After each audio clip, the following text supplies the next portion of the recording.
Police officers of Reddit, what are you thinking when you see cases like George Floyd?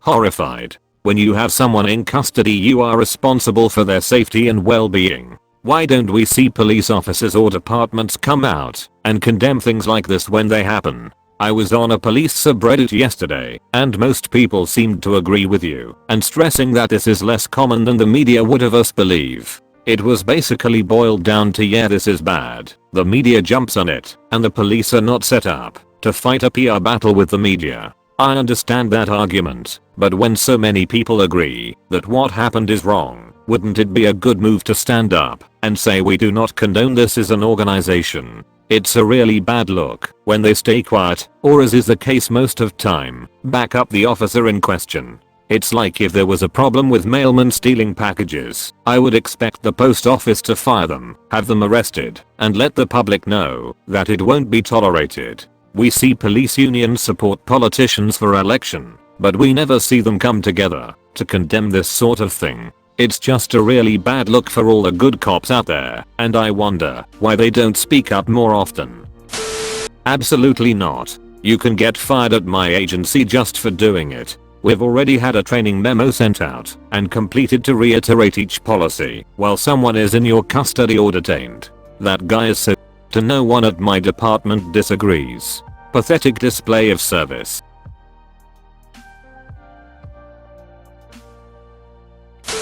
Disgusted, especially by the frequency of these events. Glad that I work in a place where we are trained for years before we ever put on a uniform that communication is our greatest tool. Sad to know that this is going to happen again and again.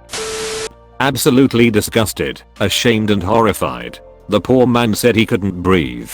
He was cuffed and not resisting, so either pull him onto his side and allow him to breathe, or stand him up.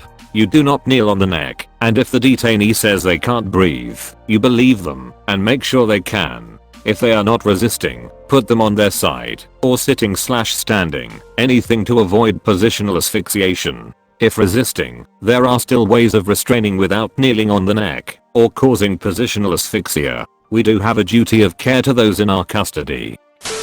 Retired after 28 years. Nothing less than murder. All the guys I worked with would never have considered doing something like that. You treat combative in custody as once they're secured as human beings. Nothing should be personal. Once they've been subdued and you are safe as an officer, you stand him up, pat him down, and understand that your arrestee is at a low point in his life. Give him some dignity and you'll generally get his respect. It works 90+% of the time. That man was subdued and nobody should have been on him at that point.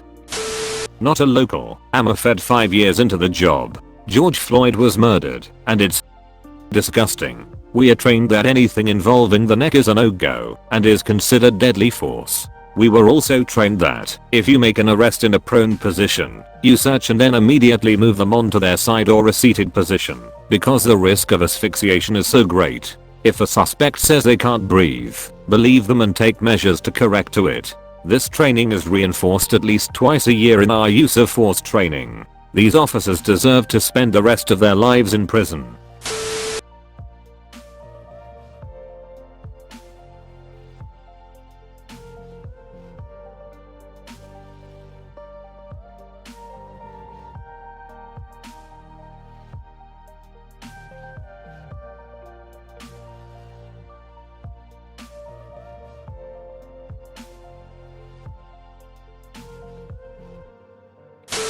I'm a former police officer, and so have had plenty of training in physical restraint of individuals being arrested. There is no police academy training officers to kneel on someone's neck to subdue them. That's how you kill a person. There is extensive training on how to avoid seriously injuring a person while restraining them, and I guarantee you every one of these officers was trained to never strike a person in the neck or choke them. The officer who killed him is very clearly liable for manslaughter at the very least, and I think the other officers who stood by have some accountability as well, because they knew damn well that was not how you handle a person, and should have stepped up. I was a Marine musician. Yeah, the Marine Corps has banned nerds. At one point I got punished for failure to follow orders. I wasn't practicing the required amount. Confined to quarters and work for 2 weeks. Forfeited 2 weeks pay. I was held to higher standards and punished more harshly for up a salsa march than many cops face for killing someone. We gotta look out for each other as for surviving combat, not avoiding accountability.